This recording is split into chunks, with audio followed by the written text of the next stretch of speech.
Silence had been Amara Tillman's armor at Oakwood High, where the elite choir reigned supreme and students like her stayed invisible. She'd mastered the art of blending into backgrounds, her extraordinary voice locked away like a secret too precious to share. But when Madison Tate Golden Girl, with a sugar-sweet smile and venom in her veins cornered, Amara with a mocking challenge to audition, she didn't realize what she'd unleashed. The choir room fell deadly quiet that afternoon as Amara stood before the microphone, a thrift store dress against designer labels. The laughter died in their throats when the first note escaped hers raw, powerful, undeniable. They thought they were witnessing the humiliation of an outsider.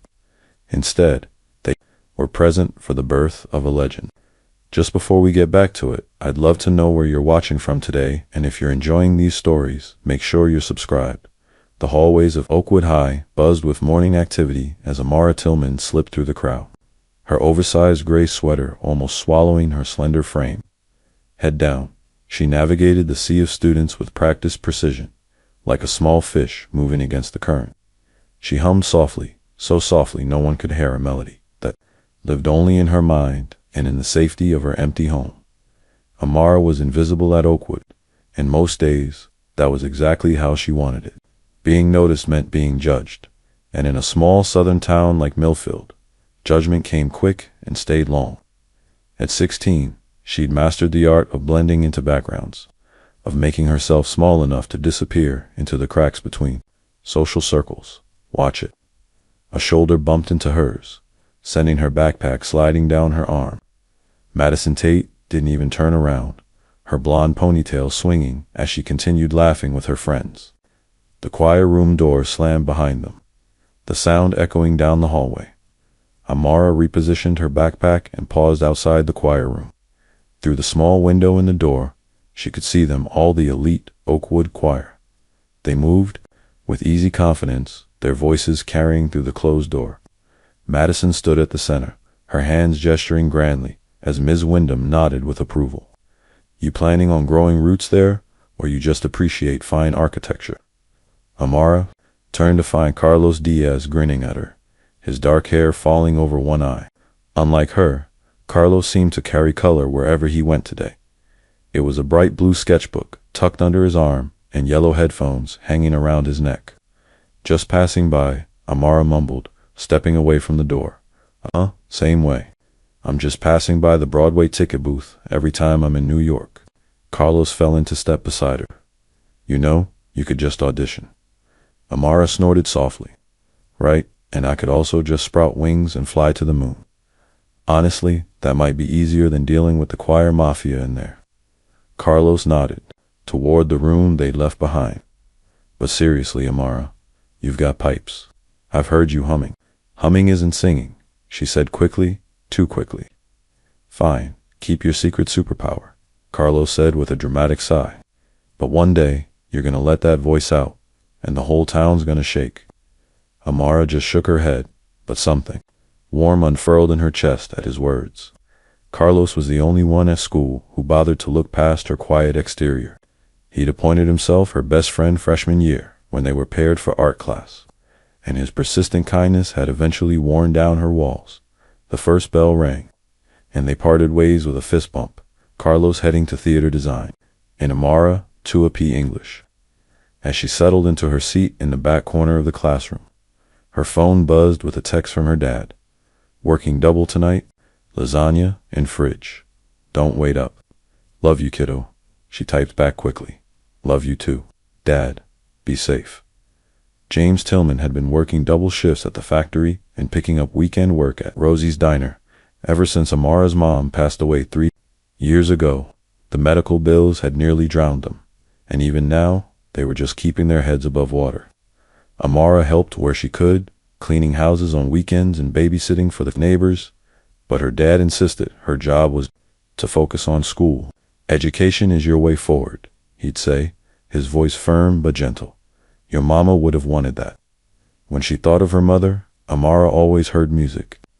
Lynette Tillman had filled their small house with song while cooking, while cleaning, while braiding Amara's hair before bed. She'd never had formal training, but her voice had been rich and warm, like honey poured over velvet. The memory of her mother's voice followed Amara through the day, a comforting ghost that kept her company through classes and lunch period, where she sat with Carlos and his theater friends. She was picking at her sandwich when a commotion near the cafeteria entrance caught everyone's attention. Madison, Tate, and her choir friends were hanging posters, their excited voices carrying across the room. Carlos rolled his eyes. The annual "Look How Special We Are" announcement, he muttered, taking a bite of his apple. Curious despite herself, Amara watched as students gathered around the new posters. Through gaps in the crowd, she could make out bold lettering: Oakwood Choir Annual Auditions. Same circus, different year, Carlos said, but Amara barely heard him. Something tugged at her, a faint, persistent pull, like a melody waiting to be completed. After school, when the hallways had emptied, Amara found herself standing in front of one of the posters. The details jumped out at her. Auditions in 2 weeks, open to all students. Special emphasis on solo performances this year. At the bottom was Ms. Wyndham's signature, along with Madison Tate's as student choir president. Thinking of trying out, Amara startled, turning to find Ms. Wyndham watching her with curious eyes. The choir director was a tall woman with perfect posture and silver-streaked brown hair pulled into a tight bun. Her gaze was assessing, cool. "Oh no, I was just your Amara Tillman, aren't you?" Ms. Wyndham adjusted her glasses. "Junior year," Amara nodded, surprised to be recognized. "Well, auditions are open to everyone," Ms. Wyndham said, though something in her tone suggested everyone had limits. "The sign-up sheet is outside my office." She walked away before Amara could respond, her heels clicking rhythmically on the linoleum floor. That night, alone in the house, with her father working, Amara stood in front of the bathroom mirror. She rarely looked at herself, directly, a habit born from years of trying to be invisible. Now, she studied her reflection: dark brown skin, wide-set eyes, her mother's high cheekbones, and full lips. Her hair was pulled back in its usual tight ponytail, revealing the small music note earrings her father had given her on her 16th birthday. "Mom's favorite," he'd said, his voice thick with memory.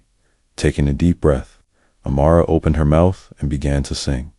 Quietly at first, then with growing strength, she let out the melody that had been building inside her all day. It was a gospel song her mother used to sing, about rivers and mountains and coming home. Her voice filled the small bathroom, bouncing off the tiles.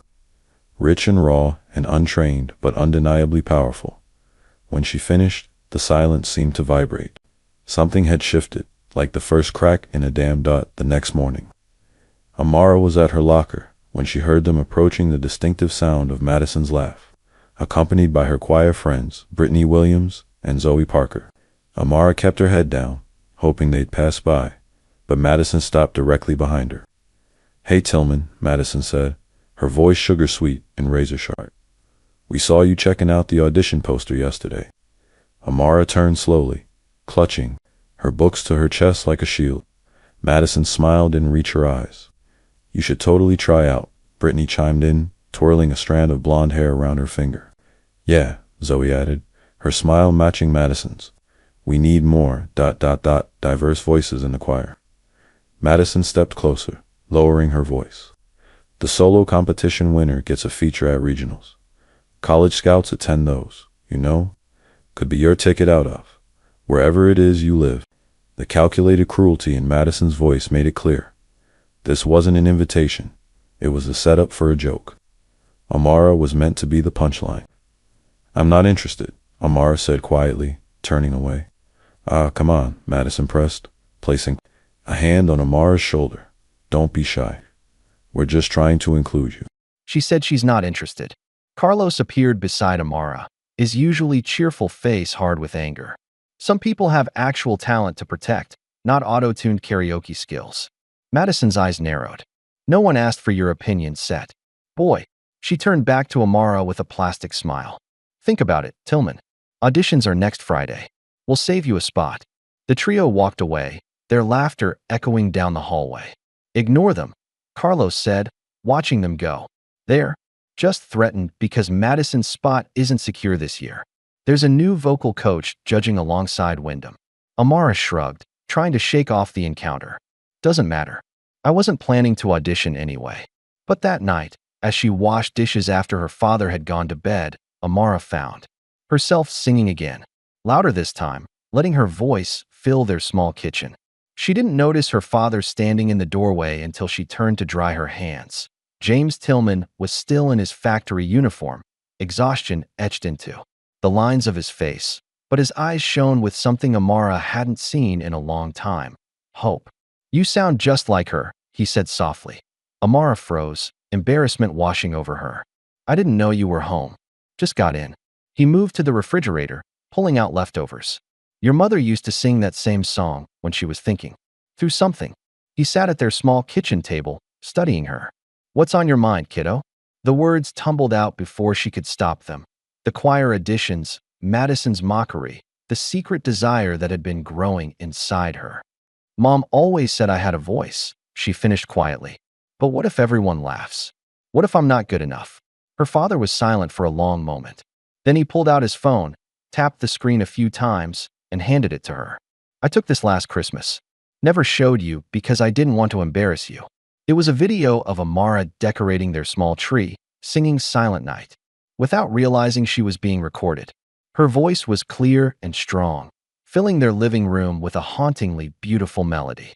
That sound, her father said, pointing to the phone, doesn't come from someone who's not good enough. That comes from your soul, Amara, just like your mama.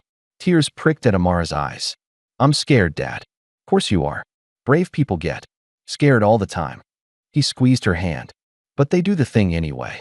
The next day after school, when the hallways were nearly empty, Amara stood in front of the sign-up sheet outside Ms. Wyndham's office. Her hand trembled as she picked up the pen. After a moment's hesitation, she wrote, A. Tillman, in the last available slot. As she walked away, heart pounding. She didn't see Madison turn the corner, didn't see her stop at the sign-up sheet, didn't see the slow, cruel smile that spread across her face as she read Amara's name. The week leading up to auditions passed in a blur of anxiety and secret practice. Amara chose Amazing Grace, a song her mother had sung at church, a song that lived in her bones. She practiced in whispers at school, in full voice at home when her father was working, in her head during classes. Carlos, ecstatic when she told him, appointed himself her unofficial coach and cheerleader. You're going to blow them away, he insisted during lunch on Thursday. I know it. Amara picked at her food. I'm thinking of backing out. What? No way. Carlos leaned forward. What happened? Wordlessly, Amara pulled a folded paper from her pocket and handed it to him. She'd found it taped to her locker that morning. A crude drawing of a girl on a stage with tomatoes being thrown at her. Underneath, in block letters, stick T.O. humming. Nobody. Carlos crumpled the paper, his face flushing with anger. Madison. Has to be. Doesn't matter who it was, Amara said. Quietly. They're right. I don't belong up there with the real singers. The real singers? Carlos made air quotes, his voice rising. You mean the auto-tune princesses who've had private lessons since they were 5? The ones who sound like every other pop clone on the radio? He shook his head fiercely. Your voice is real, Amara. Theirs are manufactured. Amara looked down, unconvinced. I should just know? Carlos cut her off. No backing out. I'll be right outside the door tomorrow. If you don't show up, I'm dragging you and myself. That night, Amara couldn't sleep. She paced her small bedroom, alternating between practicing her song and talking herself out of showing up at all. Around midnight, she heard the front door open, her father returning from his late shift at the diner. She expected him to go straight to bed, but a few minutes later, there was a soft knock on her door. Still up, kiddo? James looked exhausted but smiled as he entered, holding a folded piece of paper. Found your sheet music on the kitchen table. He handed it to her. Inside, he'd written a note. You got this. Mom would have been proud. Amara's throat tightened. I'm scared I'll mess up. That they'll laugh. They might, her father said honestly. People can be cruel when they see something that shines brighter than they do. He sat on the edge of her bed. But that's their problem, not yours. What if Ms. Wyndham doesn't like my style? Everyone says she only picks certain types of voices. Then, Ms. Wyndham will miss out on something special. He stood, kissing the top of her head. Get some sleep. Tomorrow's a big day. Morning came too quickly. Amara dressed carefully in her best outfit, a simple blue dress her father had bought her for last year's school awards ceremony and the only pair of nice shoes she owned. The music note earrings completed the look, a small tribute to her mother, a small talisman for courage. The school day crawled by, each class an exercise in containing her mounting anxiety. By final period, Amara's stomach was in knots. When the bell rang, Carlos was waiting outside her classroom. "Ready?" he asked, though his face showed he already knew the answer. "No," Amara admitted, "but I'm doing it anyway."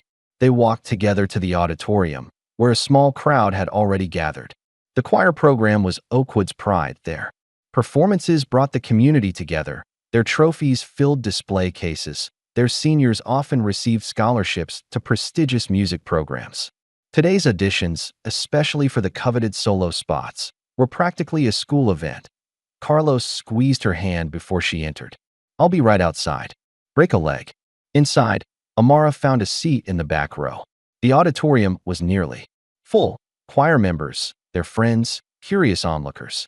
Ms. Wyndham sat at a table in front of the stage with an older man Amara didn't recognize, presumably the visiting vocal coach. Madison and her friends were seated in the front row, occasionally turning to scan the crowd. When Madison spotted Amara, she nudged Brittany and whispered something that made them both laugh. Ms. Wyndham stood, calling for quiet. "Welcome to the annual Oakwood Choir auditions. We'll proceed alphabetically. Please come forward when your name is called." Amara's heart sank. Alphabetically meant she'd be near the end. More time to worry, more performances to compare herself to. She watched as student after student took the stage. Some were good, some were average, but all had a polished quality that spoke of training. And practiced. Madison's performance came midway through. She sang a technically perfect rendition of Hallelujah, her voice sweet and controlled. The audience applauded enthusiastically, and Ms. Wyndham made a note on her clipboard with a satisfied nod as the alphabet neared T. Amara's anxiety peaked. Her palms were sweating, her heart racing. Part of her still wanted to slip out the back door to pretend she'd never signed up at all. Then Ms. Wyndham called, "Hey, Tillman." A hush fell over the auditorium as Amara stood. She could feel eyes following her as she made her way to the stage, could hear the whispers and muffled laughs. "Amara." "Tillman." Ms. Wyndham's voice held surprise and something else, skepticism. "I wasn't aware you sang." I haven't. Before. In public." Amara's voice was barely audible. From the front row, Madison called out with exaggerated cheer, "You can do it, Amara. We're all rooting for you." Scattered laughter followed, and Amara felt her cheeks burn. She glanced toward the exit, half expecting to see Carlos, but the door remained closed. She was alone on the stage, under the harsh lights, with dozens of eyes watching, waiting for her to fail. Ms. Wyndham sighed. "What will you be singing for us today?" "Amazing Grace," Amara replied, her voice steadier than she felt. The accompanying pianist began to play, and Amara closed her eyes. For a moment, the world fell away, the audience, the judging eyes, the weight of expectation. In that darkness, she found her mother's face, heard her voice, "Sing from your soul, baby girl." Amara took a deep breath and began. The first note wavered slightly, then strengthened. By the second line, something shifted in the auditorium. The muffled giggles stopped. Phones lowered. Heads lifted. Amara's voice filled the space, raw and powerful, unpolished but undeniable. She didn't mimic the studio-perfect sounds of her classmates. She sang from somewhere deeper, somewhere real. Each note carried the weight of memory, of loss, of hope. Emotions too big for her small frame, spilling out into the silent room. When she finished, there was no sound. No applause, no whispers. Just silence, heavy and complete. Amara opened her eyes. The auditorium was still, faces frozen in expressions ranging from shock to disbelief. Madison sat rigid in her seat, mouth slightly open. Ms. Wyndham's pen had stopped moving across her clipboard. Then, from the back of the room, a single person began to clap. Others joined slowly, scattered applause building to a hesitant crescendo. Ms. Wyndham cleared her throat. "Thank you, Miss Tillman. That was unexpected." Her voice was neutral, her face unreadable. "You may go." Amara walked off stage on shaky legs, relief and adrenaline making her lightheaded. In the hallway, Carlos waited, his face split into a wide grin. "I heard you through the door," he said, grabbing her shoulders. "You were amazing. Did you see their faces?" Before Amara could answer, the auditorium doors opened, and students began filing out. They stared as they passed, some whispering behind their hands, others glancing away when she met their eyes. No one spoke to her directly. Madison emerged surrounded by her friends, her face tight with anger. When she spotted Amara, she marched over, Brittany and Zoe flanking her like bodyguards. "Cute stunt," Madison said, her voice cold. "Who recorded that for you? Must have been a pretty good speaker system to make it sound like it was actually coming from you." Amara blinked, confused. "What? Oh, please." Madison rolled her eyes. "Everyone knows you can't actually sing like that. The audio obviously glitched or something." "There was no glitch," Carlos said, stepping forward. "That was all, Amara." Madison's laugh was sharp. "Right? And I'm secretly Beyoncé." She turned to Amara, her smile venomous. "Enjoy your little moment of fame, Tillman. It won't last." As they walked away, Amara could hear them already spinning the narrative. It was a technical fluke. Someone played a recording. She got lucky. It won't happen again. "Ignore them," Carlos said, watching them go. "They're just scared because you're better than all of them combined." But by the next morning, the rumors had spread throughout the school. As Amara walked to her locker, she could feel the stares, could hear the whispers following her. Some were curious, some dismissive, some outright hostile. The story had morphed overnight. Amara had cheated somehow. She'd used some trick. It couldn't have been real. Even Ms. Wyndham seemed to have bought into the doubt. When the finalist list was posted outside the choir room, Amara's name was conspicuously absent. Madison's name was at the top, followed by 4 other regular choir members. "This is bull," Carlos fumed, staring at the list during lunch period. "You were better than at least 3 of these people." Amara picked at her food, trying to ignore the hollow feeling in her chest. "It doesn't matter." "Like hell it doesn't." Carlos pulled out his phone. "I'm going to fix this." "What are you doing?" "Getting proof." He tapped rapidly on his screen. "I recorded your audition through the door crack. Audio only, but it's clear as day that it's you singing." Amara's eyes widened. "Carlos, don't." But he was already showing her the anonymous account he'd created, the clip uploaded with the caption, "Unknown talent at Oakwood High." "Who is she?" The video already had dozens of comments. "It's going viral," Carlos said, grinning. "People are asking who you are." "I don't want people asking who I am," Amara protested. But a small part of her, the part that had stood on that stage and finally let her voice be heard, felt a flutter of validation. That afternoon, as Amara was leaving school, Ms. Wyndham intercepted her in the hallway. "Miss Tillman, a word." The choir director's face was tight with what looked like forced politeness. "There seems to have been some inconsistency in our judging process." Amara waited, saying nothing.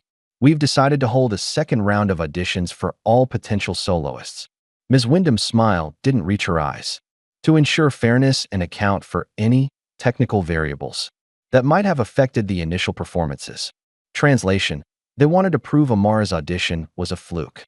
"The re-auditions will be next Tuesday," Ms. Wyndham continued. "I do hope you'll participate." As the choir director walked away, Amara felt something shift inside her, a quiet determination replacing the doubt that had plagued her for so long. Maybe they didn't believe in her yet. Maybe they never would. But for the first time, Amara believed in herself. And that, she was beginning to understand, was the only thing that really mattered. The morning of the finalist rehearsal dawned bright and clear, but Amara's stomach was in knots as she approached the choir room. Her inclusion in the final round had caused whispers throughout the school, some supportive, others skeptical, and a few outright hostile. The viral recording Carlos had posted had gained thousands of views overnight, with comments ranging from "Who is this girl?" to "better than half the artists on the radio." Amara paused outside the door, adjusting the music note earrings that had become her talisman. She could hear voices inside, Madison's distinctive laugh cutting through the general chatter. Taking a deep breath, she pushed the door open. The room fell silent as she entered.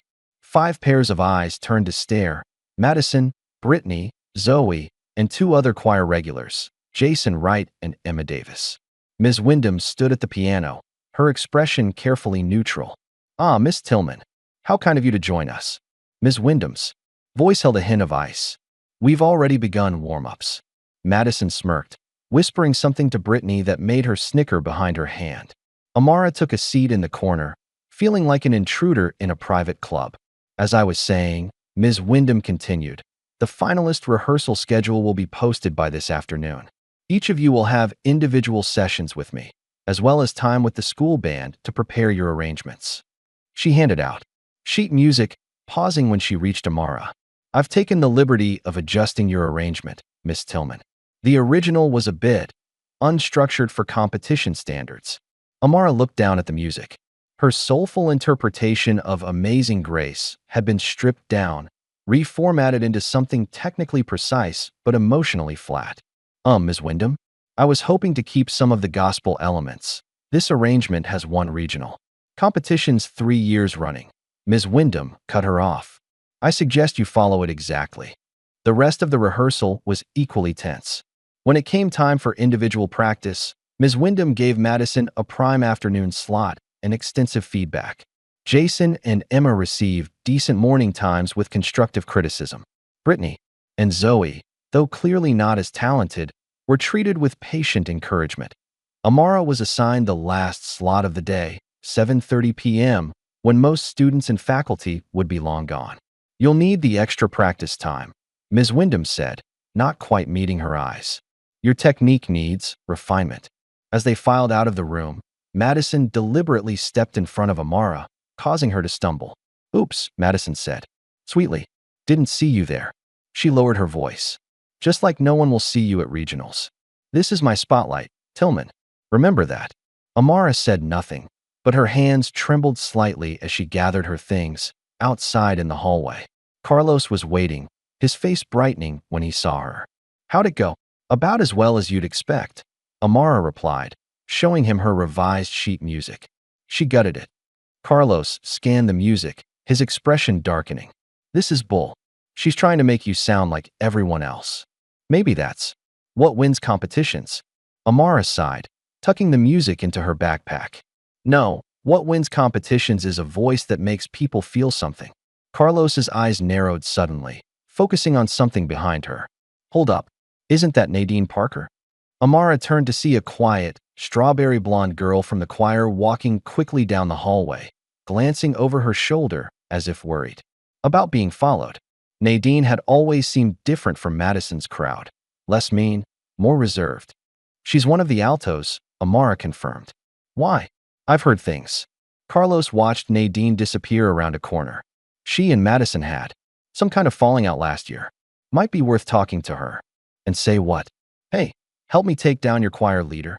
Amara shook her head. "I just need to focus on the music." But focusing proved difficult over the next week of rehearsals. Ms. Wyndham's criticism was relentless. Amara's timing was off. Her vowels were too open. Her delivery was too aggressive. "This isn't a gospel choir, Miss Tillman," Ms. Wyndham said during a particularly grueling session. "We're aiming for precision, not emotion."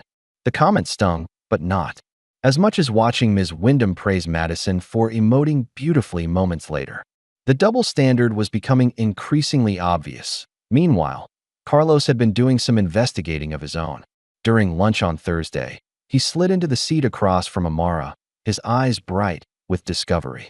"So get this," he said, keeping his voice low.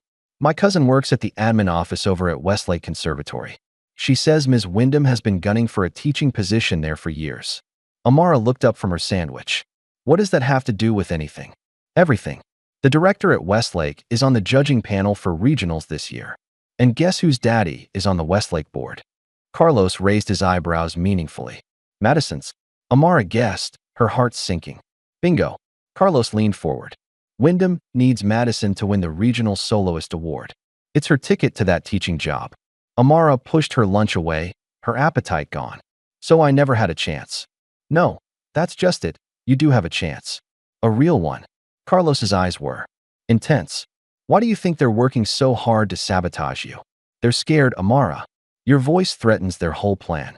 That night, Amara skipped dinner, shutting herself in her room with her headphones. The weight of everything, the rehearsals, the whispers, the deliberate sabotage, felt crushing. For the first time since her audition, doubt crept back in. Maybe she should just withdraw, let Madison have her spotlight, and Ms. Wyndham have her job. What was the point of fighting a system that was rigged against her from the start? She was still lying on her bed, staring at the ceiling, when her father knocked gently on the door. "Not hungry?" James Tillman asked, concern etched on his tired face. Amara shook her head. "Lost my appetite." Her father sat on the edge of the bed, studying her. "Want to talk about it?" The whole story spilled out. Ms. Wyndham's bias, Madison's sabotage, the conservatory connection. When she finished, her father was quiet for a long moment. "Sounds like they're not playing fair," he finally said. "They're not," Amara agreed miserably. "And I don't know how to fight it." Her father reached for the old shoebox he kept on the top shelf of his closet, the one filled with mementos of her mother. From it, he pulled a DVD labeled Family Videos, 2010. "I want to show you something." Downstairs, he put the disc into their ancient DVD player. The screen flickered to life, showing a much younger Amara, maybe 5 or 6, sitting on her mother's lap. Lynette Tillman was singing softly, rocking back and forth, while little Amara hummed along. "You've got music in your soul, baby girl," her mother whispered on the recording. "Don't ever let anyone tell you different." Tears pricked at Amara's eyes. The grief of losing her mother still hit in unexpected waves, even 3 years later. Her father squeezed her shoulder gently. "Your mama didn't get to shine the way she should have," he said quietly. "Don't let them dim your light, too." The next day at school, Amara was at her locker when Carlos came running up, out of breath and excited. "You're not going to believe this," he gasped. "I know someone who can help you." "Help me how?" Amara asked, closing her locker. "With your voice. With everything." Carlos grabbed her arm, pulling her toward the exit. "Come on, we have a free period. She's waiting at the coffee shop across the street." "Who's waiting?" "Carlos, what did you do?" "But..." Carlos just grinned, dragging her along. The coffee shop was nearly empty when they arrived. In the back corner sat a woman Amara vaguely recognized, tall and elegant, with silver-streaked black hair pulled into a loose bun. As they approached, the woman looked up and smiled. "Amara Tillman," she said, her voice warm and rich. "I've been looking forward to meeting you." Carlos made the introductions. "Amara, this is Diana Jackson. She's a vocal coach at First Baptist, and she used to sing with the Atlanta Symphony. She's also my aunt's best friend." Diana Jackson's handshake was firm. "Carlos, show me your video. You have a remarkable gift." Amara felt her cheeks warm. "It's not professionally trained or anything. That's what makes it special," Diana interrupted. "You sing from somewhere real. But," she added with a smile, "technique can help your real voice shine even brighter." Over the next hour, Diana listened to Amara sing, offering gentle corrections to her breathing, her posture, her control. Unlike Ms. Wyndham's harsh criticism, Diana's guidance felt supportive, aimed at enhancing Amara's natural style rather than erasing it. "The trick," Diana explained, "is to master the rules so you know exactly how and when to break them. Your gospel inflections are beautiful, but they'll be even more powerful with proper breath support." As they were leaving, Diana handed Amara her card. "I have time on Saturday mornings and Tuesday evenings. No charge. Just promise me you'll sing your truth, not what they want to hear." For the next 2 weeks, Amara lived a double life, following Ms. Wyndham's rigid instruction during official rehearsals, then working with Diana to develop her own style in secret sessions. She balanced these lessons with school, homework, and weekend cleaning shifts at her dad's diner to help with bills. The work was exhausting but transformative. Under Diana's guidance, Amara's voice grew stronger, more controlled, but no less authentic. She learned to channel her emotions precisely, to use dynamics and phrasing to tell a story, to command a stage with her presence alone. "Your voice is a weapon and a healing balm all at once," Diana told her during their final session before the competition. "Use it wisely." 3 days before the final audition, Amara was practicing in an empty classroom when the door opened. She turned, expecting Carlos or perhaps a teacher, but instead found Nadine Parker watching her with nervous eyes. "Sorry," Nadine said quickly. "I heard you singing. You're really good." "Thanks." Amara replied cautiously, remembering that Nadine was still part of the choir crowd. Nadine glanced over her shoulder, then stepped into the room, closing the door behind her. Look, I need to tell you something. About Madison and Ms. Wyndham. Amara waited, saying nothing. They're planning something for your final audition. Nadine twisted her hands together. Madison's going to switch your sheet music right before you go on. They've rewritten it in a key that's too high for most people to hit without preparation. Amara's stomach dropped. Why are you telling me this? Nadine's eyes flashed with unexpected anger. Because it's wrong. And because Madison did the same thing to me last year when I was up for section leader. She took a deep breath. She's been doing this for years, and Ms. Wyndham lets her because Madison's dad donates to the program. Why doesn't anyone speak up? People have tried. They get shut down. Or worse. Nadine shrugged sadly. But you're different. You have something she can't touch, no matter how hard she tries. After Nadine left, Amara immediately texted Carlos about the warning. His response was swift. I'll be watching the music table like a hawk. No worries. True to his word. The day before the final audition, Carlos stationed himself near the table where performers' sheet music was arranged. Sure enough, during a break when the room was nearly empty, Madison approached with papers in hand. Carlos intercepted her smoothly, pretending to bump into her while spilling his water bottle. Oops, so clumsy of me, he said loudly as Madison's pristine white top was splashed. As she shrieked and rushed to the bathroom, Carlos quickly checked the altered music she'd been about to switch and replaced it with Amara's correct version. The night before the final audition, Amara sat cross-legged on her bed, turning her mother's charm bracelet over in her hands. Her father had given it to her that morning, a simple silver chain with a music note charm that had belonged to her mother. For luck, he'd said, fastening it around her wrist. Luck, Amara thought, might not be enough against a system designed to keep her out. But as she stared at the small silver note catching the lamplight, she realized something important. She didn't need to win their approval. She just needed to sing her truth. With that thought, she finally fell asleep, the bracelet still on her wrist, gleaming in the darkness like a promise. The day of the final audition arrived with a buzz of anticipation throughout Oakwood High. Word had spread that this year's competition was unusually fierce, with rumors of that girl from the viral video challenging Madison Tate's 3-year reign as lead soloist. The auditorium was packed by the time Amara arrived, not just with students, but parents, faculty, and even a local blogger who ran a music column for the town paper. Carlos met her at the entrance, giving her a thumbs up. Standing room only, he whispered. Half the town wants to see what all the fuss is about. Amara nodded, her throat suddenly dry. She wore a simple navy dress, the nicest one she owned, with her mother's bracelet and music note earrings. Her hair was pulled back in a neat bun, Diana's voice in her head reminding her to keep her posture straight, her breathing deep. Backstage was chaos. Performers warming up, stage crew adjusting lights, Ms. Wyndham barking orders. Madison stood in the center of it all, resplendent in an expensive white dress, her blonde hair falling in perfect waves down her back. When she spotted Amara, she broke away from her friends and sauntered over. Don't choke this time, Church. Mouse, she said, her voice sweet with venom. Everyone's waiting to see if you've got anything left in those pipes. To her own surprise, Amara felt calm in the face of Madison's attempt at intimidation. She simply smiled slightly, touching her mother's bracelet for reassurance. Break a leg, Madison, she replied quietly, then turned away. Madison's confusion at not getting a reaction was almost worth the weeks of torment. The audition order was announced. Madison would perform first, followed by the other 3 finalists, with Amara closing the show.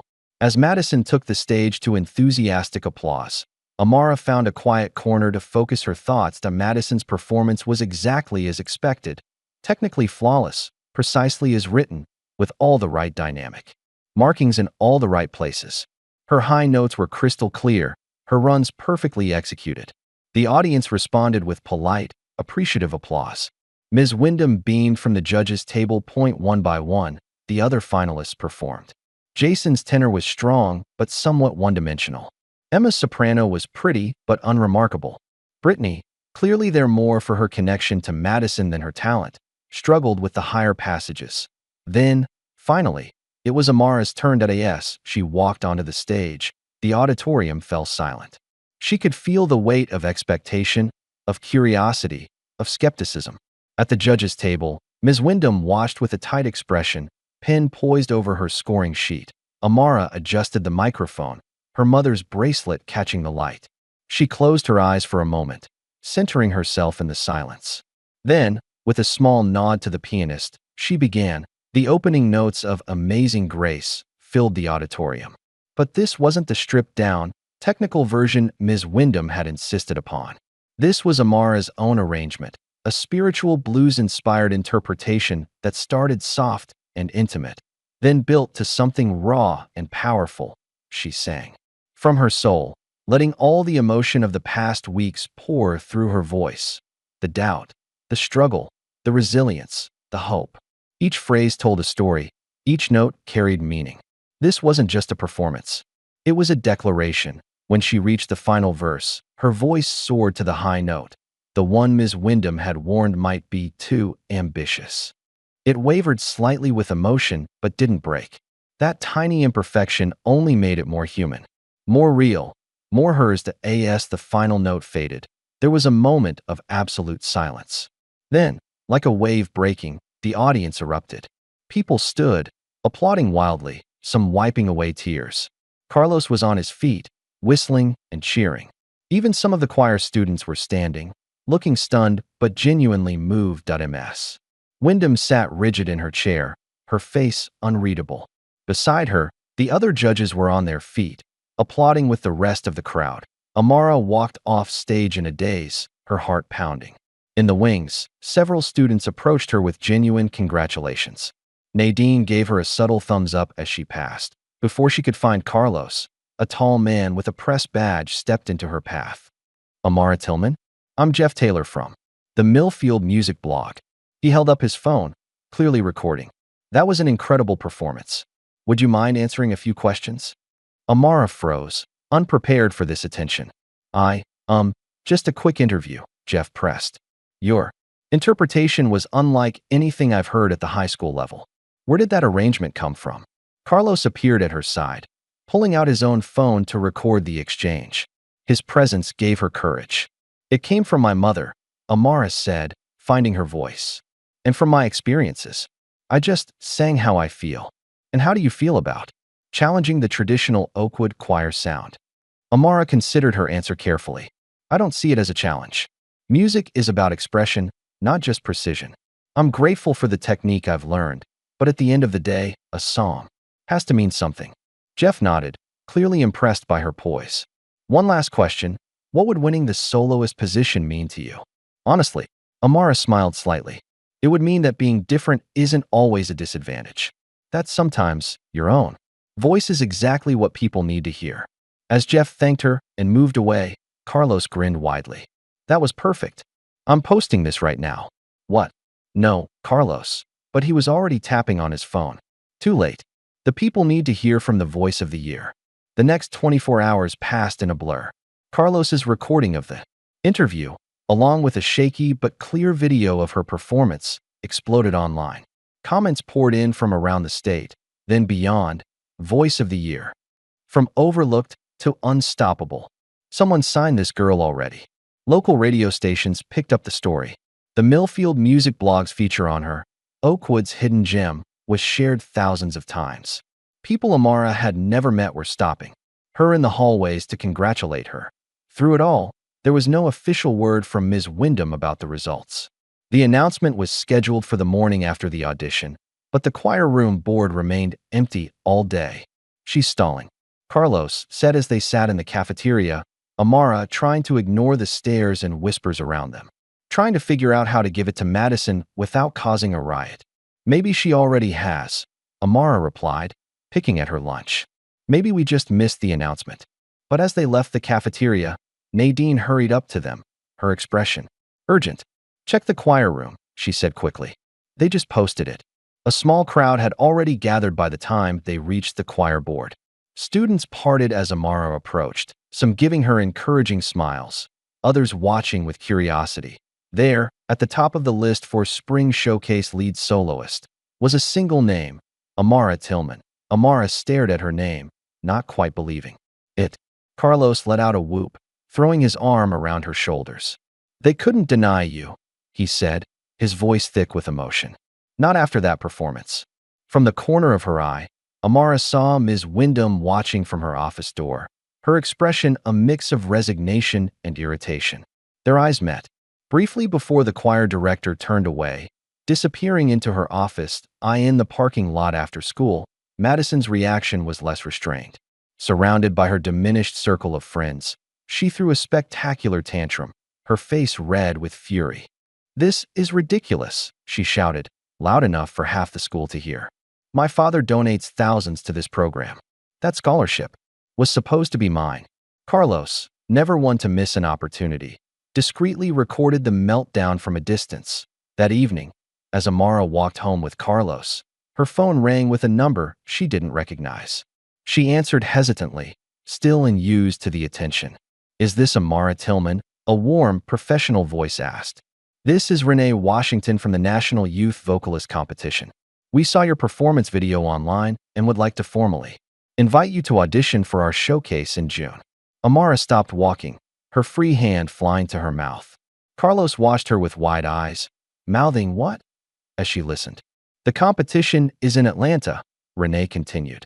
"All expenses would be covered for you and a guardian. We've been particularly impressed with your authentic style and emotional delivery." When the call ended, Amara stood frozen on the sidewalk, the spring sunlight warm on her face.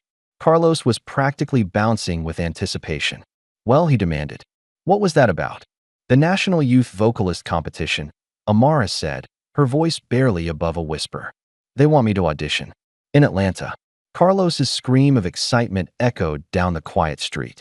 He grabbed her in a hug, spinning her around. I told you your voice would change everything." As they continued walking, Amara's phone buzzed with a text from her father. "Got a call from the school. So proud of you, kiddo. Your mama's watching. I know it." Amara smiled, touching the charm bracelet on her wrist. From invisible to unstoppable in just a few weeks. It didn't seem real. "What happens now?" she asked, half to herself, half to Carlos. "Now," Carlos grinned. "Now you keep singing, one note at a time. And the whole world starts listening." Monday morning arrived with a strange new reality for Amara. As she walked through Oakwood High's main entrance, heads turned and conversations paused. Some students offered congratulatory smiles, others watched with curious eyes. A few of Madison's loyal supporters glared openly, but their hostility felt less intimidating now. Carlos met her at her locker, practically vibrating with excitement. "You're trending on 3 different platforms," he announced, holding up his phone. "The video hit 50,000 views overnight. You're officially famous." "I'm not famous," Amara protested, though a small thrill ran through her at the thought of so many people hearing her voice. "It's just local stuff. Local today, national tomorrow," Carlos insisted. "Trust me, this is just the beginning." The first choir rehearsal as lead soloist was scheduled for after school. Amara approached the music room with equal parts excitement and dread. When she pushed open the door, the usual chatter died immediately. 30 pairs of eyes turned to stare as she entered a mess. Wyndham stood at the piano, her smile tight and professional. "Ah, Miss Tillman. So glad you could join us." Her tone suggested Amara was late, though she was precisely on time. "Please, take your place at the front." The front was a small area directly before the risers where the soloist traditionally stood. For 3 years, it had been Madison's territory. Now, as Amara walked toward it, she felt the weight of the transition. "As you all know," Ms. Wyndham continued, addressing the choir, "Amara will be our lead soloist for the spring showcase and regional competition.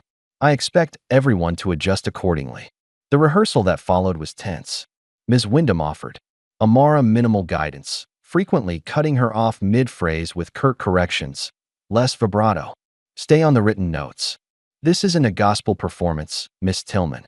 When Amara tried to explain her interpretation, Ms. Wyndham shut her down. "You're the soloist, not the director. Don't let it go to your head." By the end of rehearsal, Amara's initial excitement had dimmed considerably. As students filed out, she overheard snippets of conversation. "Just a fluke. Won't last past regionals. Sympathy votes because of her backstory." Nadine caught up with her in the hallway. Don't listen to them, she said quietly. They're just repeating what Madison tells them. You were amazing, and they know it. Thanks, Amara replied, genuinely grateful for the support. I just didn't expect it to be so political. Nadine finished with a knowing smile. Welcome to Oakwood Choir. It's always been this way. Meanwhile, Carlos had thrown himself enthusiastically into his newest project. As part of the theater tech crew, he'd volunteered to design the set for the spring showcase. His vision was ambitious, a minimalist stage with dynamic lighting that would shift with the emotional beats of the music. It'll be simple but powerful, he explained to Amara as they walked home. Like your voice. No clutter, just pure feeling. Ms. Wyndham might not go for that, Amara warned. She seems to prefer the traditional approach. Carlos grinned. Too late. Mr. Peterson already approved it.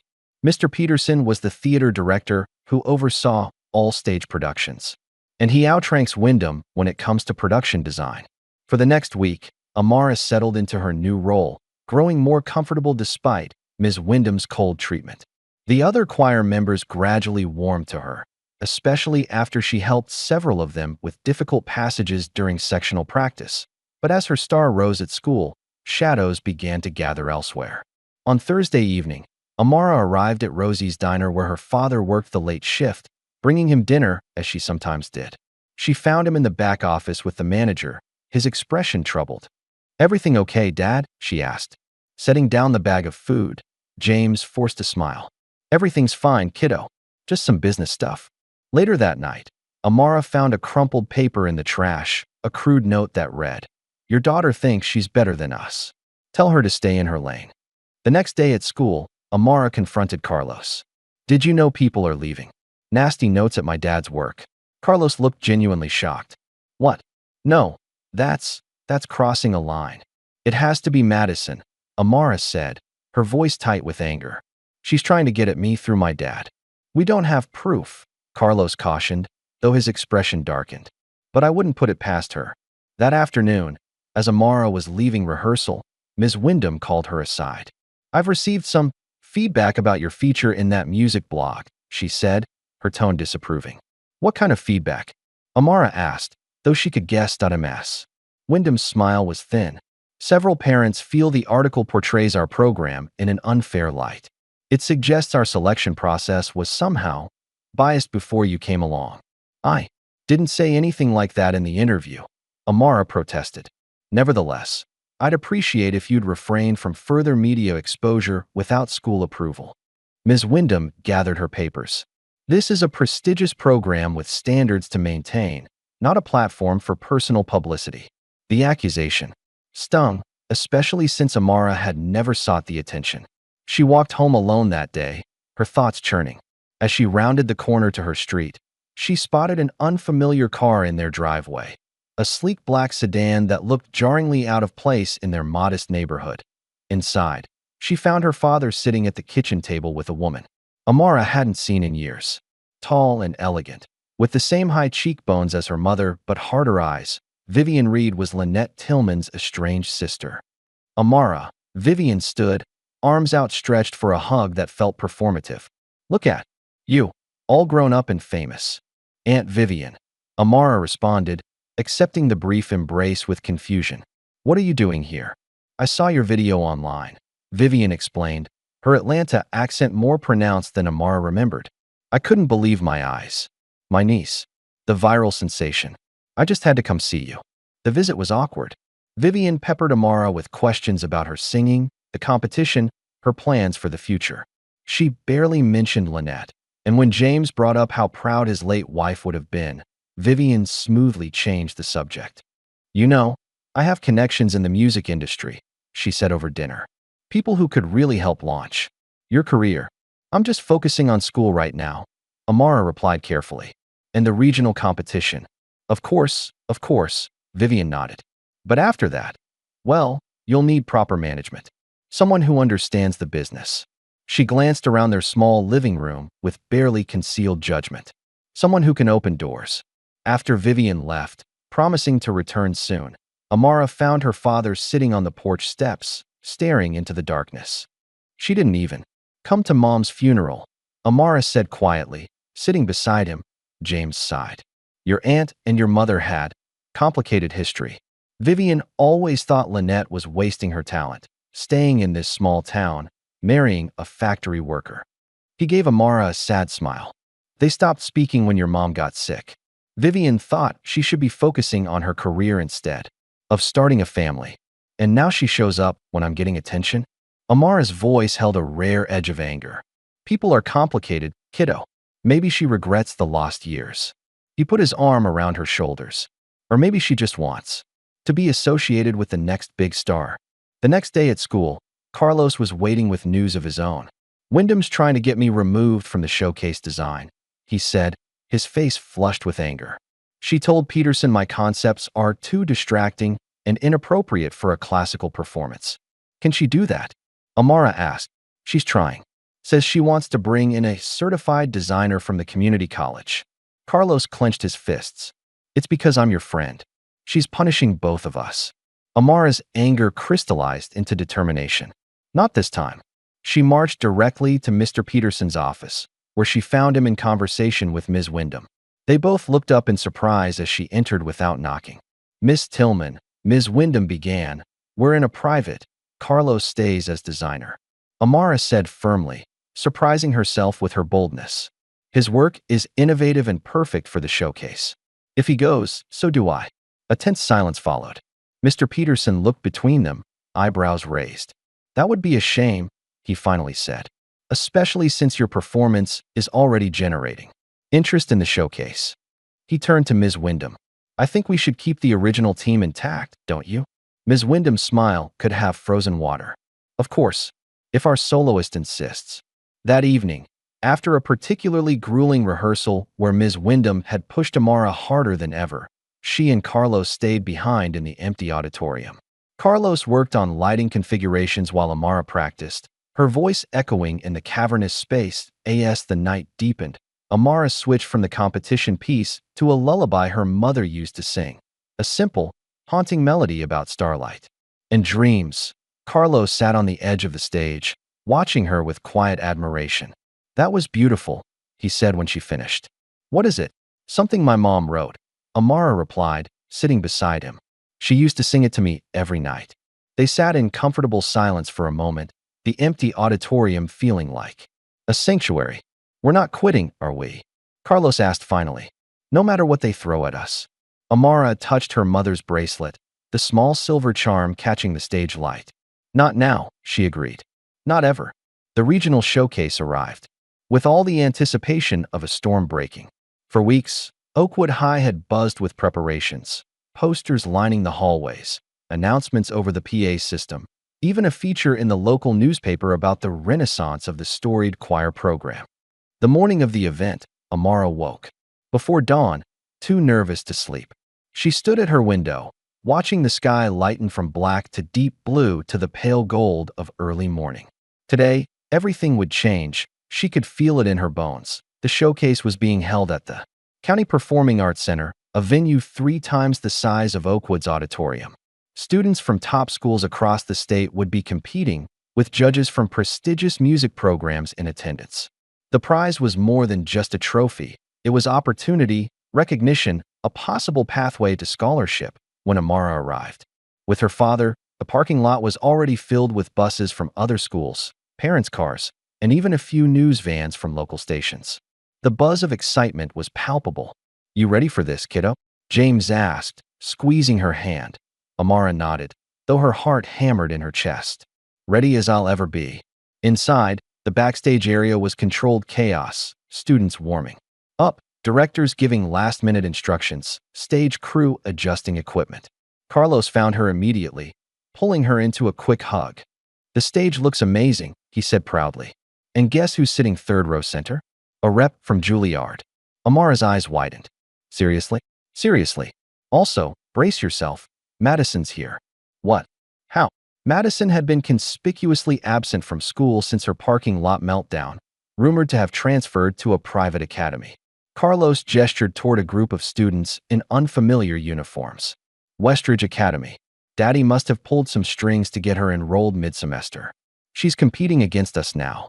Before Amara could process this information, Ms. Wyndham appeared, her face tense with nervous energy.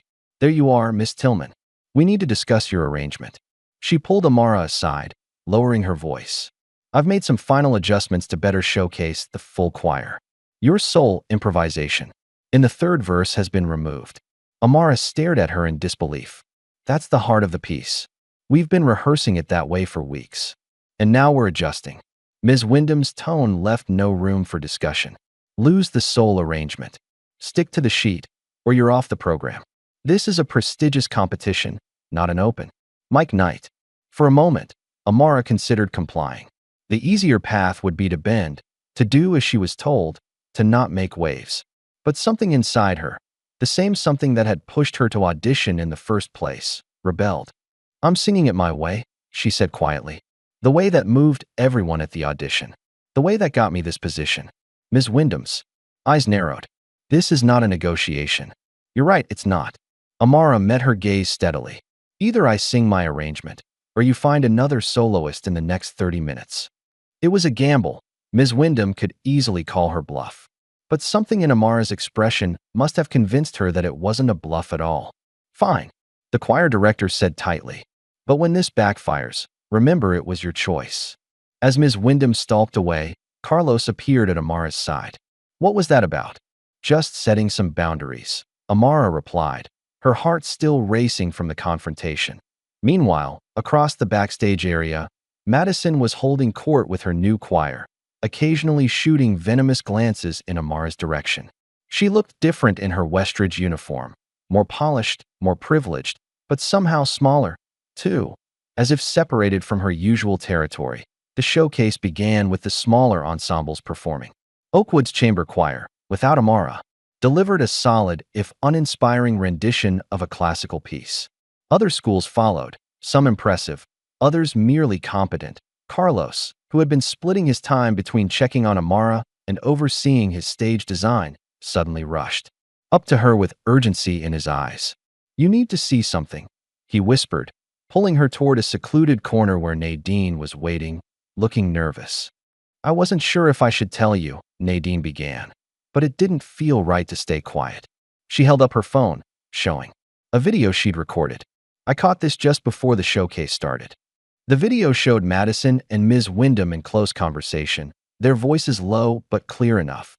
"Just need to make sure her mic levels are lower than the choir's," Madison was saying. "And dim her spotlight during the solo. Nothing obvious, just enough to minimize the impact." "I've already spoken to the sound tech," Ms. Wyndham replied. "As for the lighting, I can't promise anything with that Carlos boy running things." "My father spoke with the head judge this morning," Madison continued. "Reminded him how generous the Tate Foundation has been to the Arts Council." Amara watched in stunned silence as the video ended. "They're still trying to sabotage me. Even now. What do you want to do?" Carlos asked. "We could show this to the officials, get them disqualified." Amara thought for a moment, then shook her head. "No, I don't want to win that way." A plan was forming in her mind. "Nadine, can you find out exactly what they told the sound tech?" "Already did," Nadine replied with a small smile. "They want your mic at half volume during your solo section." "Perfect." Amara turned to Carlos. "And the lighting?" "They can try," he scoffed. "But I'm running the board myself. No one touches my design." As the time for Oakwood's main performance approached, Amara made a quick decision. She found the sound technician, a college student who looked bored with the whole proceedings. "There's been a change of plan," she said confidently. "For the Oakwood performance, I'll be starting a cappella.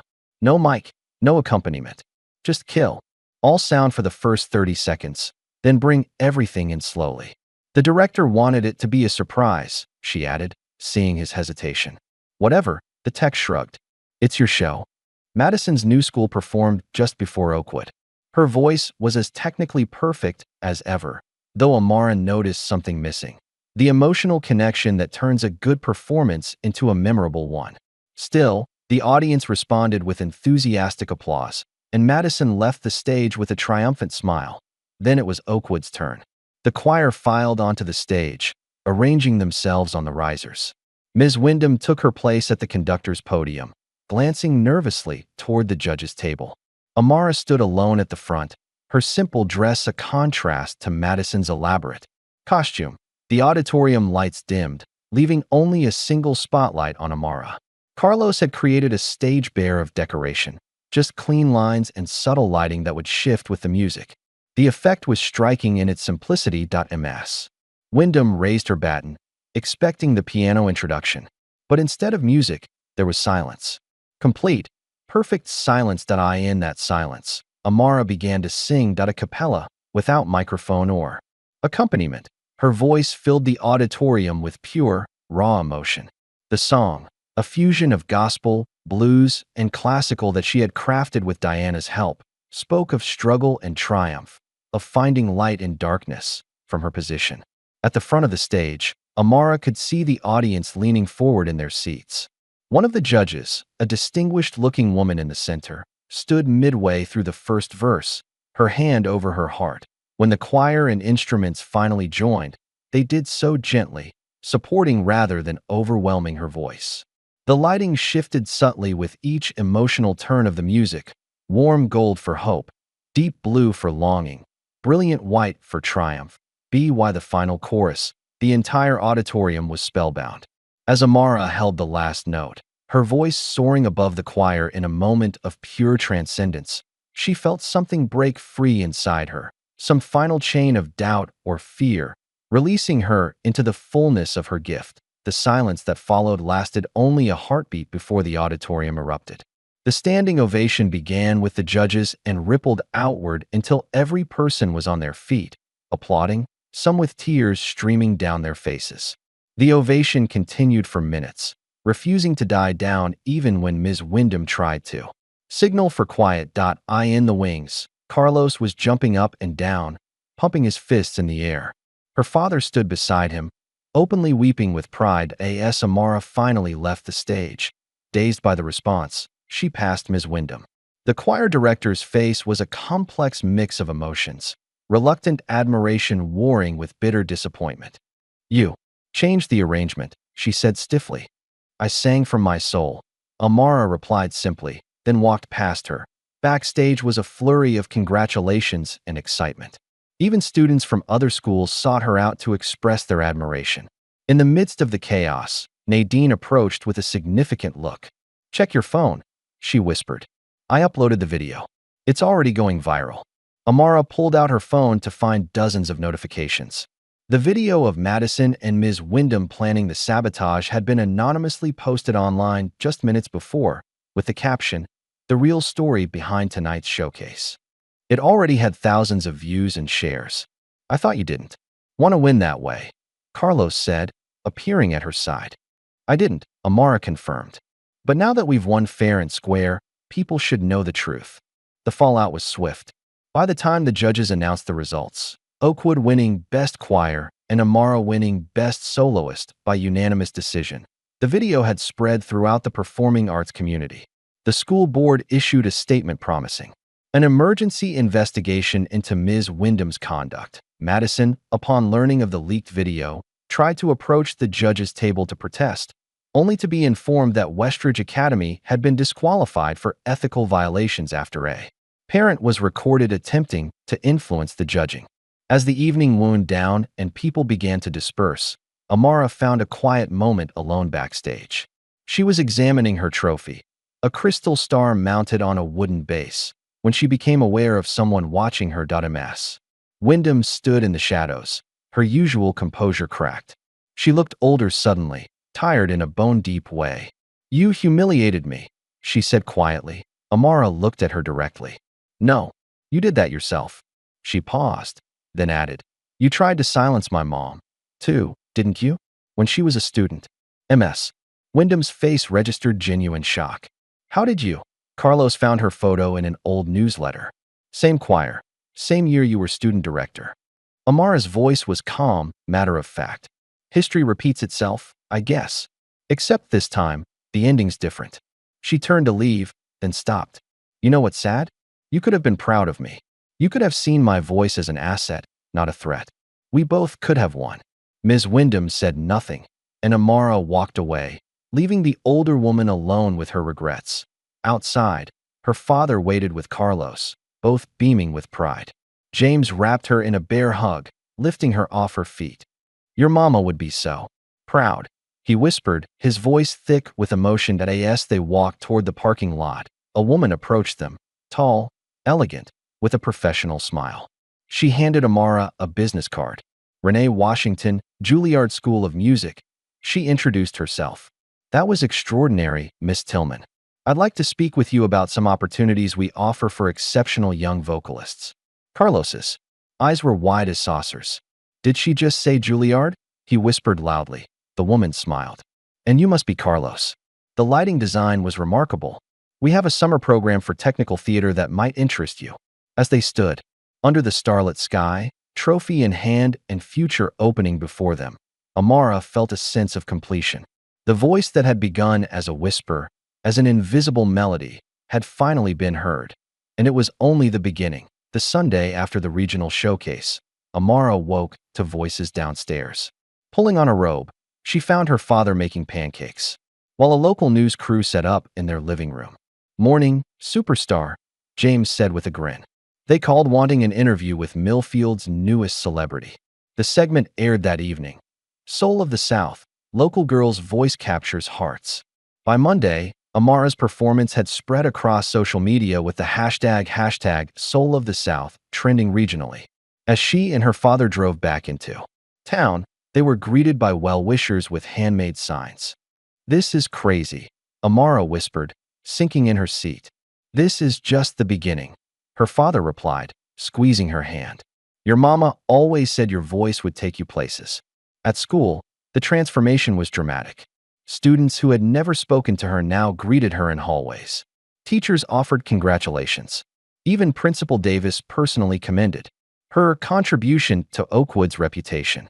That afternoon, Miss Campbell, the guidance counselor, summoned Amara to her office. On her desk lay several official-looking envelopes. These came for you today, she said. Your performance caught some important attention. The first envelope contained an invitation to the National Youth Vocalist Finals in New York, all expenses covered, for Amara and a guardian. The second was from Berklee College of Music, expressing early interest. The third was from Lincoln Center's Young Artist Program, offering a summer workshop opportunity. These are incredible opportunities, Ms. Campbell said warmly. You've opened doors most students at Oakwood never even get to knock on. That evening, as she shared the news with her father, his eyes shone with pride. New York City, he said, whistling low. Your mother always wanted to take you there. Said the big cities were where big talents got discovered. Will you come with me? Amara asked. For the competition? Wouldn't miss it for the world, he promised. I'll talk to Jerry about time off from the factory. Carlos, meanwhile, had been invited to join the national competition team as a stage design intern. Can you believe it? He exclaimed. We're both going to New York. The next few weeks passed in a whirlwind.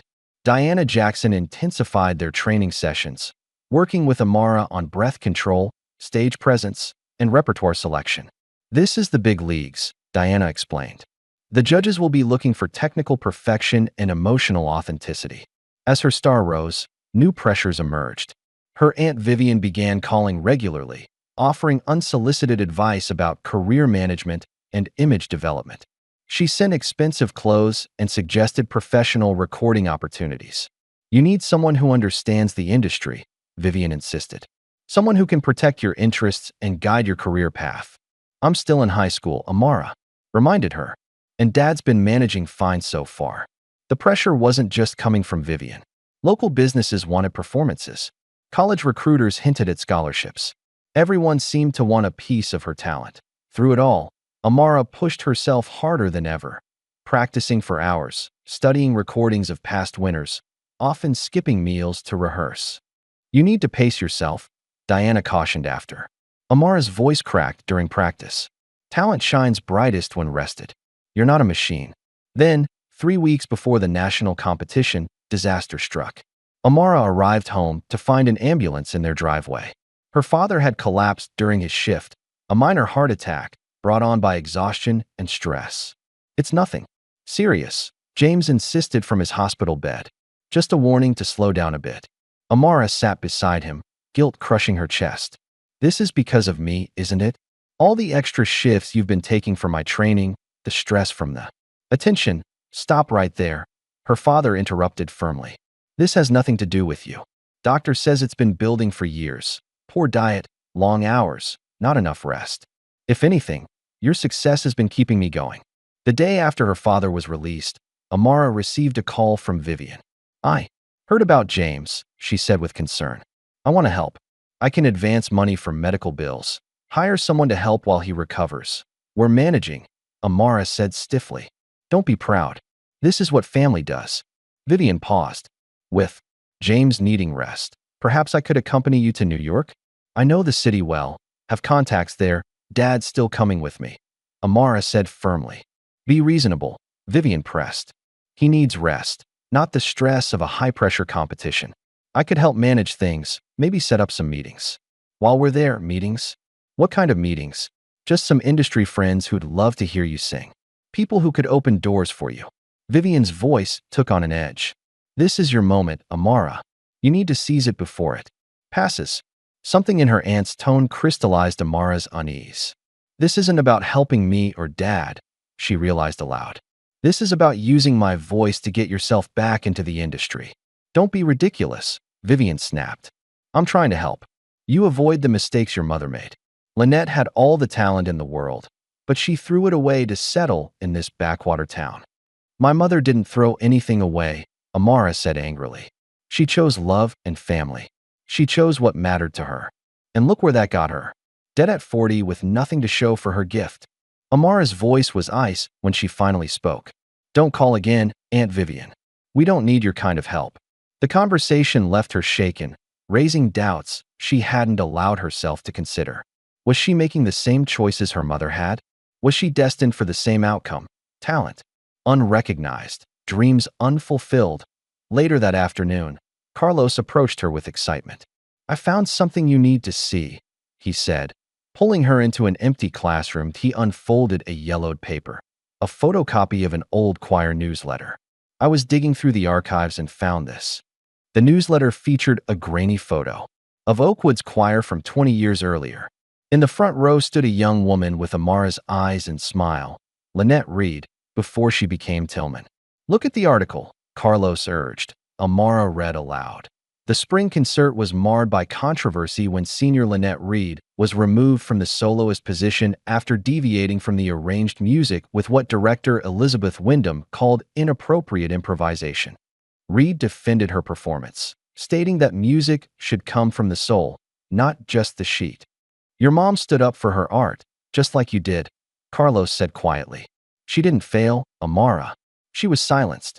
There's a difference. The night before leaving for New York, Amara sat on her bed, surrounded by sheet music. The pressure felt overwhelming. To perform well, to vindicate her mother, to prove her aunt wrong, to justify everyone's faith in her. Her father knocked softly on her door. Can't sleep? Amara shook her head. I'm scared, Dad. What if I'm not good enough? What if I fail? James was quiet for a moment. Your mother had the same fears before every performance. Even just singing in church, she'd be up half the night worrying. Really? This was a side of her mother Amara had never heard about. Really? She used to say that fear was just the price of caring deeply. He smiled at the memory. But she also said something else I never forgot.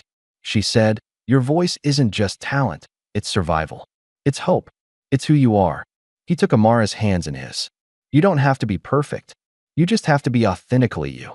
Don't sing for the judges, or the crowd, or even for me. Sing for us, for who we are, where we come from, what we believe in. As his words settled over her, Amara felt something shift inside. Fear giving way to determination, doubt to purpose. New York City rose around them like a concrete forest, buildings stretching toward the sky. Amara pressed her face to the taxi window, taking in the dizzying scale of it all. Different from Millfield, huh? Her father smiled. Just a bit. Amara laughed, feeling both terrified and exhilarated. The National Youth Vocalist Finals were being held at Lincoln Center, drawing talent from across the country. As their taxi pulled up to the hotel, Amara spotted competition banners featuring the faces of previous winners. Polished, perfect, intimidating. Carlos arrived bubbling with excitement about the professional equipment. The lighting system here makes our school auditorium look like a flashlight, he declared. And wait till you see the acoustics. Your voice is going to soar. At orientation, Amara got her first look at the competition. The other vocalists were clearly serious musicians, many from performing arts schools, others with years of professional training, all with polished confidence. Everyone looks so prepared, Amara whispered to Carlos. Yeah, and they all sound exactly the same, Carlos replied. Technical perfection, zero originality. You're the wild card here, Amara, the one no one sees coming. During her stage rehearsal, Amara felt the energy of the vast hall, her voice filling the space beautifully. From the wings, Carlos gave her a thumbs up. Her father, watching from the center of the auditorium, had tears in his eyes. That was beautiful, a voice said as Amara exited the stage. She turned to find a tall young woman with close-cropped hair. I'm Zoe from Chicago Arts Academy. Your voice is different. In a good way. Thanks, Amara replied, surprised by the friendly overture. Everyone's talking about the viral sensation from the South. Some people are betting you'll take the whole thing, Zoe confided. Half these kids are terrified of you. You're the unknown factor that could upset the expected order. The preliminary rounds began the next morning, when Amara performed a stripped-down version of Bridge Over Troubled Water, reimagined with gospel influences. The judges watched with inscrutable expressions. That evening, her name appeared on the list of 10 finalists who would compete for the championship. The night before finals, Amara stood alone on the hotel balcony, looking out over the glittering city. So much had changed in just a few months, from the shy girl who hid her voice to a national finalist. She touched her mother's bracelet, the small music note charm cool against her skin. I'm not afraid anymore, she whispered. The morning of the finals dawned bright. The performance hall buzzed with anticipation. Family members, industry representatives, press, and talent scouts all gathering. As the closing performer, Amara would have the longest wait, but also the greatest opportunity to leave a lasting impression. Backstage, as her performance time approached, Amara found a quiet corner away from the chaos. She closed her eyes, centering herself. The noise faded away, leaving only the steady rhythm of her heart and the certainty of what she needed to do. You okay? Carlos appeared at her side. You're on in 5 minutes. Amara nodded, a strange calm settling over her. I'm ready. Remember, Carlos said, squeezing her hand. Just sing your truth. The rest will take care of itself. As she waited, in the wings, Amara touched her mother's bracelet one last time. I'm not afraid anymore, she repeated softly. The announcer's voice rang out. Our final performer, from Millfield, Georgia, Amara Tillman. Unlike the other contestants who had used full orchestral accompaniment, Amara had chosen to begin a cappella. The song was a lullaby her mother had written, half spiritual, half folk song, with lyrics about finding light in darkness and strength in vulnerability. The first notes hung in the air, pure and unadorned. The audience, expecting a traditional competition piece, sat up straighter, intrigued by this departure. By the second verse, gentle instrumental accompaniment began to filter in, subtle, supportive, never overwhelming her voice as she sang.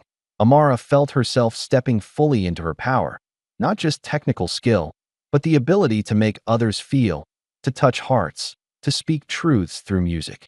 The fear that had plagued her fell away completely, replaced by the pure joy of connection.